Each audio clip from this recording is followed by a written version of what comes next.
స్వచ్ఛమైన నాణ్యమైన గౌదర్పార్ పూజా ఉత్పత్తులు www.gaudarpar.com ద్వారా ఆన్లైన్ లో ఆర్డర్ చేయండి. మీ ఇంటిని దేవాలయంగా మార్చుకోండి. నమస్కారం. ప్రస్తుతం మనతో పాటు ఇస్కాన్ టెంపుల్ నుంచి ప్రణవానంద ప్రభుజీ ఉన్నారు. గోవర్ధన్ ఇకో విలేజ్ ఆశ్రమంలో వారు సేవ చేస్తూ ఉంటారు. ప్రత్యేకంగా కృష్ణుడి గురించి, వారి లీలల గురించి ఎన్నో మాధ్యమాల్లో ప్రవచనాలు చెబుతూ ఉంటారు. ఇందులో భాగంగా సుమన్ టీవీ వారిని సంప్రదించడం, వారు అంగీకరించడం, మరొకసారి కృష్ణుడి గురించి మనకు వివరించేందుకు వారు వచ్చేసారు. ఏమాత్రం ఆలస్యం చేయకుండా ప్రభు గారితో మాట్లాడతాం. ప్రభుజీ నమస్కారం అండి. నమస్కారం. ప్రభుజీ, కృష్ణుడి గురించి మాట్లాడేటప్పుడు నాకు ఒక ప్రశ్న వచ్చిందనమాట. చాలా చక్కగా ఉన్న ఇంటర్వ్యూస్, అన్ని విషయాలు అడుగుతున్నారు, బాగుంది. అయితే మేము జపం చేద్దామన్న ఆలోచన వచ్చింది. ఎలా చేయాలి జపం? ఎవరెవరు చేయొచ్చు? జపం చేస్తున్న సమయంలో ఏ మంత్రాలు పఠించాలి? అసలు ఎలా చేయాలి? ఇవాళ చాలా సందేహాలు ఉన్నాయి మాకు. వీటి గురించి ప్రణవానంద గారిని అడగండి అని చెప్పి నాకు పర్సనల్గా చాలామంది క్వశ్చన్ అడిగారనమాట. ఏం చెప్తారు ప్రభుజీ? అసలు జపం ఎలా చేయాలి, ఎందుకు చేయాలో కూడా చెప్పండి ముందు. తప్పకుండా.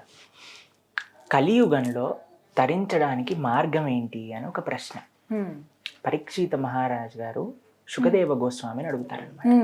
ఎప్పుడైతే కలియుగం గురించి ఇంత భయంకరమైన కలియుగ వర్ణన చేస్తారు భాగవతంలో, అయ్యా మరి ఈ కలియుగంలో ఉండే వాళ్ళు తరించడానికి అవకాశం ఏంటి? వాళ్ళకి మనశ్శాంతి అసలు దక్కుతుందా జీవితంలో? ఏం చేస్తే మనశ్శాంతి కలుగుతుంది? ఏం చేస్తే భగవత్ కృప కలుగుతుంది అని అడుగుతారు.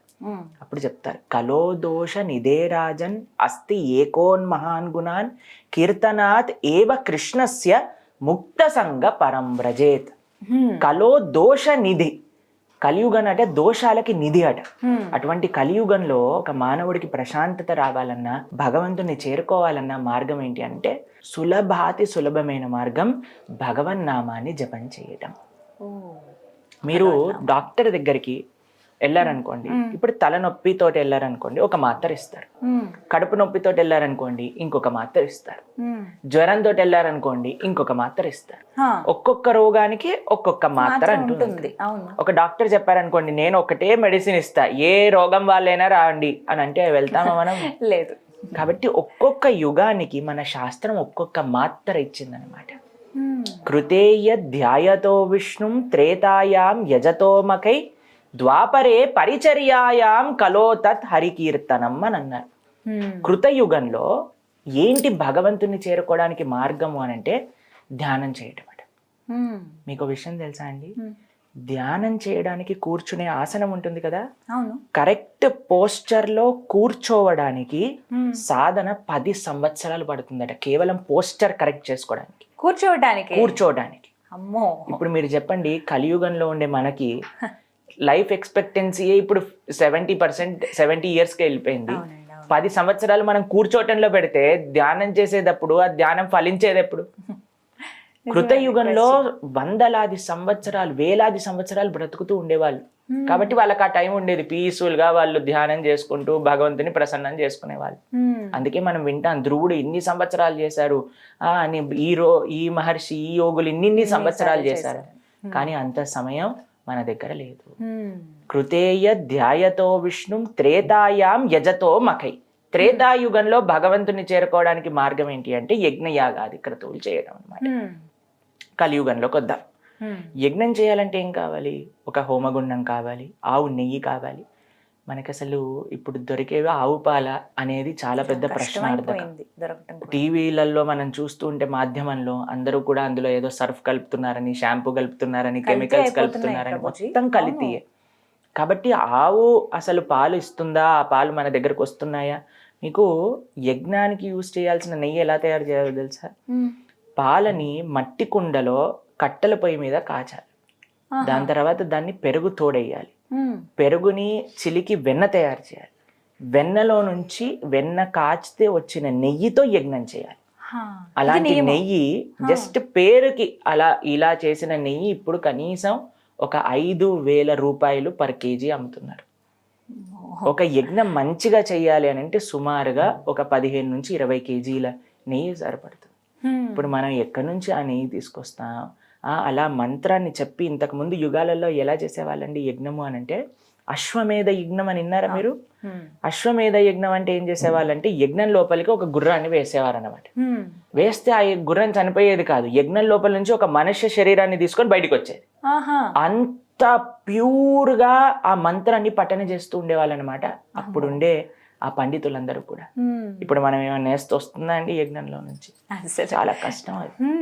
కాబట్టి ఇటు ఇంగ్రీడియంట్స్ సమకూర్చడం వేరు. మీకు ఒక విషయం తెలుసా, మీరు ఎప్పుడైనా యజ్ఞంలో కూర్చున్నారనుకోండి, అందరు, మొన్న మా ఇంట్లో ఒక యజ్ఞం జరిగింది, అందరు కళ్ళల్లో నుంచి నీళ్లు కార్చుకుంటూ కళ్ళన్నీ ఉబ్బిపోయి బయటికి వెళ్ళి లోపలికి రావటం ఎంత కష్టమైనది. ప్రతిరోజు మీరు నియమంగా యజ్ఞాలు చేయాలి అని అంటే ఎంత కష్టం, కలియుగంలో చేయలేము. కానీ అప్పట్లో ఎలా చేసేవాళ్ళు అప్పట్లో ఎందుకంటే ఆ ఫెసిలిటీ ఉండేది. అందుకే మన రామచంద్రుడిని చూస్తా మనం యజ్ఞం చేసాం, బంగారు సీత ఇవన్నీ చెప్తూ ఉంటాం. త్రేతాయుగంలో యజ్ఞయాగాది క్రతువులు, ద్వాపరే పరిచర్యాయాం, ద్వాపర యుగంలో పరిచర్య. ఎందుకంటే కృష్ణుడు ఉండేవాడు కాబట్టి గోపికలందరూ గోపాల బాలందరూ భగవంతుడికి సేవ చేసుకున్నారు. కానీ కలియుగంలో అటు ధ్యానము చేయలేము, ఇటు యజ్ఞయాగాది క్రతువులు చేయటం అంత ఈజీ కాదు, పరిచర్య కూడా మనకి అంత సులభమైన విషయం కాదు. మరి కలియుగంలో ఉండే వాళ్ళు తరించడానికి మార్గం ఏంటి అంటే కలో తత్ హరి కీర్తనం, భగవంతుడి యొక్క నామాన్ని జపం చేయటం. కాబట్టి ఇందుకు కలియుగంలో కృష్ణుడి యొక్క నామాన్ని జపం చేయాలి అని చెప్తారనమాట. మనకి ఉపనిషత్తులన్నీ చెప్తున్నాయి. ఏంటి అద్భుతమైన మంత్రం అని అంటే హరే కృష్ణ కృష్ణ కృష్ణ హరే హరే, హరే రామ రామ రామ హరే హరే, ఇది షోడశాక్షర నామ్నాం కలి కల్మషనాశనం నాతర పరతరోపాయ సర్వవేదేషు దృశ్యతి. వేదాలన్నీ పైకి కిందికి ఎంత ఎతికినా సరే దీనికంటే ఒక గొప్ప మంత్రం దొరకదట కలియుగంలో జపం చేయడానికి అని చెప్తుంది శాస్త్రం.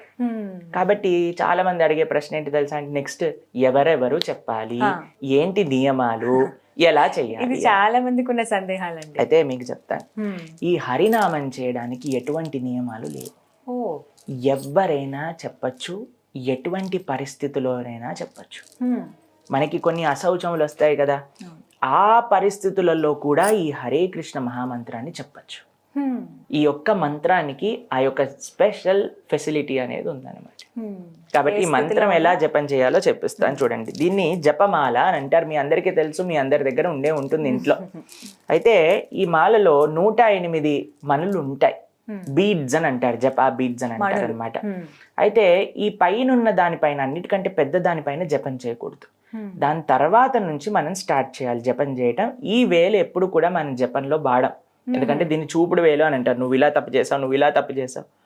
భగవంతుడికండి ఒక విషయం నచ్చదు, ఏంటో తెలుసా, వేరే వాళ్ళల్లో తప్పులు ఎతకటం. మనం ఎప్పుడైనా నువ్వు ఇలా చేసావు, నువ్వు అలా చేసావు, నువ్వు ఇలా చేసావు అని జీవితం అంతా వేరే వాళ్ళని దూషిస్తున్నావు అనుకోండి, భగవంతుడు అటువంటి వాళ్ళ సేవను ఎప్పుడు కూడా యాక్సెప్ట్ చేయరు. అందుకోసం ఈ వేల్నే స్వామి అన్నారు నా సేవలో ఉపయోగించకూడదు అని చెప్పారు. కాబట్టి ఈ వేల్ని మనం యూజ్ చేయాలన్నమాట. అయితే ఈ వేలు ఇలా పక్కన పెట్టి ఇక్కడ నుంచి మనం స్టార్ట్ చేస్తాం. హరే కృష్ణ కృష్ణ కృష్ణ హరే హరే, హరే రామ రామ రామ హరే హరే. ఇలా ఒక్కొక్క బీడ్ పైన జపం చేస్తూ వచ్చాక మనం ఇక్కడ చివరికి వస్తాం కదండి. చివరికి వచ్చాక మళ్ళీ క్రాస్ చేయొద్దు, మళ్ళీ తిప్పేసేయాలి మాలని. ఇలా తిప్పేసి ఇక్కడ నుంచి ఇక్కడికి చేయాలి, మళ్ళీ ఇక్కడికి వచ్చాక ఇలా మాలని తిప్పేసేయాలి. ఇలా జపం చేయాలన్నమాట. అయితే ఎవరైనా చేయొచ్చు, చిన్న పిల్లలు, వృద్ధులు, స్త్రీలు, పురుషులు, ఎటువంటి పరిస్థితిలో ఉన్నా, ఎటువంటి అశౌచ స్థితిలో ఉన్నా సరే ఈ మంత్రాన్ని మనం చేయొచ్చు. ఎటువంటి నియమాలు లేవు, ప్రతిరోజు నిరంతరం కూడా చక్కగా చేసుకోవచ్చు అన్నమాట. ప్రభుజీ సమయం మరి ఏ సమయంలో చేస్తే శ్రేష్టం ప్రొద్దున పూట బ్రహ్మముహూర్తంలో చేయడం. కానీ మీకు ఆ సమయంలో వీలు లేదంటే ఎప్పుడైనా సరే మీరు చేయటం ప్రారంభం చేయండి ఫస్ట్. దాని తర్వాత కృష్ణుడే మొత్తం క్లారిటీ ఇస్తారు మీకు ఎలా చేయాలి. ఒక చిన్న మాట అంటే అశౌచం ఉన్న సమయంలో పర్వాలేదు చేయొచ్చు, అది ఆడవారైనా సరే ఎవరైనా ఏమైనా ఇంట్లో ఏమైనా అనుకోని సంఘటనలు జరిగినప్పుడు కూడా అంటున్నారు. ఉదయం పూట ప్రారంభించాలంటే కొంతమంది లేచిన వెంటనే అలా స్టార్ట్ చేస్తూ ఉంటారు, కొంతమంది స్నానాదులు ఆచరించి చేస్తూ ఉంటారు. అలా స్నానం చేసే స్థితిలో కూడా లేరనుకోండి, ఇప్పుడు మాకు జపం చేయాలనిపించింది, అప్పుడు చేసుకోవచ్చా? అలా అన్నిటికంటే బెస్ట్ స్నానం చేసి జపం చేయడం. లేదు అని అంటే కొన్నిసార్లు మనకు అనారోగ్యం ఉంటుంది, దాని తర్వాత అప్పుడు స్నానం చేయలేము. అప్పుడు ఏంటి అంటే తప్పకుండా చక్కగా జపం చేసుకోవచ్చు. అపవిత్ర పవిత్రోవా సర్వావస్థాన్ గతోపివా యత్స్మరేత్ పుండరీకాక్షం సబాహ్య అభ్యంతరశుచి అని అంటారు. భగవంతుడి యొక్క నామాన్ని చెప్పడం చేత బాహ్యంగా ఆంతరికంగా శౌచం అనేది వచ్చేస్తుంది అనమాట. కొంతమంది వేరొకరి కోసం కూడా చేస్తూ ఉంటారు. ఇప్పుడు ఎవరైనా భర్తకో భార్యకో బాగోలేని స్థితిలో వాళ్ళ తరపున ఇంకొకరు చేస్తూ ఉంటారు. అలా చేస్తే అసలు ఫలితం ఉంటుందా అండి? ఇప్పుడు మీకు ఒక విషయం చెప్తాను. మీకు ఆకలేసింది అనుకోండి, ప్రభుజీ మీరు తినేయండి నా ఆకలి తీరిపోతుంది అని అంటే తీరిపోతుందా అండి? సాధ్యం కాదు. మనమే తినాలి కదా. కాబట్టి ఎవరి జపం వాళ్ళే చేయాలి, ఎందుకంటే ఎవరి జీవితాన్ని వాళ్ళే నడిపించాలి. మనం ఎలా వేరే వాళ్ళ కోసం మనం తినేసి అయ్యా నువ్వు హ్యాపీగా ఉండి నేను తినేసా నీ పోర్షన్ని కూడా అంటే వాడు ఏమంటాడు, నువ్వు తింటే నాకేమొస్తుంది అని అంటారు. అవునా కాదా? అలానే జపం కూడా. కాబట్టి ఆధ్యాత్మికంగా ప్రతి ఒక్కళ్ళు కూడా, అది పిల్లలైతే పిల్లల ఆధ్యాత్మికంగా ఉండాలి, స్త్రీ ఆధ్యాత్మికంగా ఉండాలి, పురుషుడు ఆధ్యాత్మికంగా ఉండాలి, పెద్దల ఆధ్యాత్మికంగా ఉండాలి. అప్పుడే ఒక మంచి సంస్కృతి సాంప్రదాయం అనేది మన యొక్క సొసైటీలో ఉంటుంది. ఎంత సమయం చేయొచ్చండి? ఇప్పుడు ఈ మాలల్లో కూడా కొన్ని మనకి సైజెస్ ఉంటాయి, రకరకాల మాలలు ఉంటాయి. కొంతమంది చిన్న చిన్నవి తీసుకుంటూ ఉంటారు. అంటే ఇప్పుడు 108 అంటున్నారు, అంత సంఖ్య కాకుండా ఇంకా తక్కువ సంఖ్యలో చేయొచ్చా? ఏ ఏ సంఖ్యలో చేయొచ్చు? అట్లీస్ట్ 108తో స్టార్ట్ చేయాలి. 108 చేయాలి అని అంటే మీకు ఒక విషయాన్ని చెప్తాను. 7 నిమిషాలు పడుతుంది సుమారుగా. ఎవరి జీవితంలో 7 నిమిషాలు లేవు చెప్పండి భగవంతుడి యొక్క నామాన్ని చేయడానికి? కాబట్టి అందరి దగ్గర ఉన్నాయి. కాబట్టి మనం సమయం తీసుకొని ఆ యొక్క మాల అనేది చేయాలి.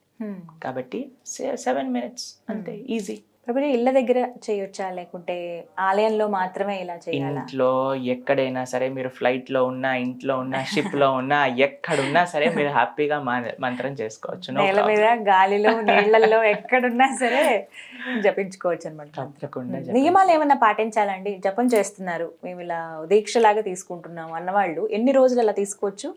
ఎలాంటి నియమాలు పాటించాలి? మీరు నియమాల కంటే జపం పైన ఎక్కువ ఫోకస్ చేయండి.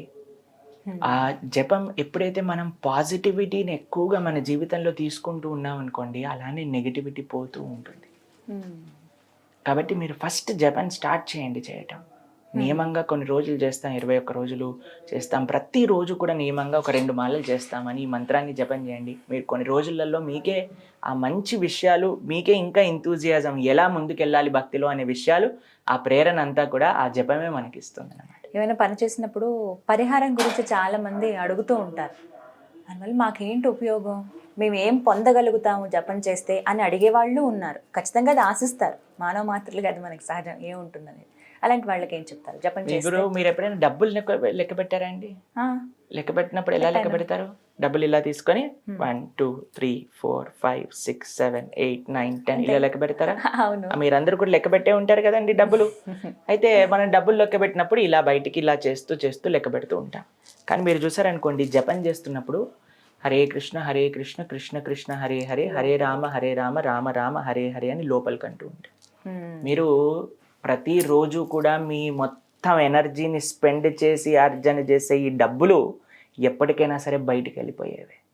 కానీ మీతోటి వచ్చేది ఏదన్నా ఉంటే అది భక్తి సుకృతి మాత్రమే. అందుకే ఇది లోపలికి వెళ్తుంది, దీని లోపలికి లెక్క పెడుతున్నా, అది బయటికి లెక్క పెడుతుంది.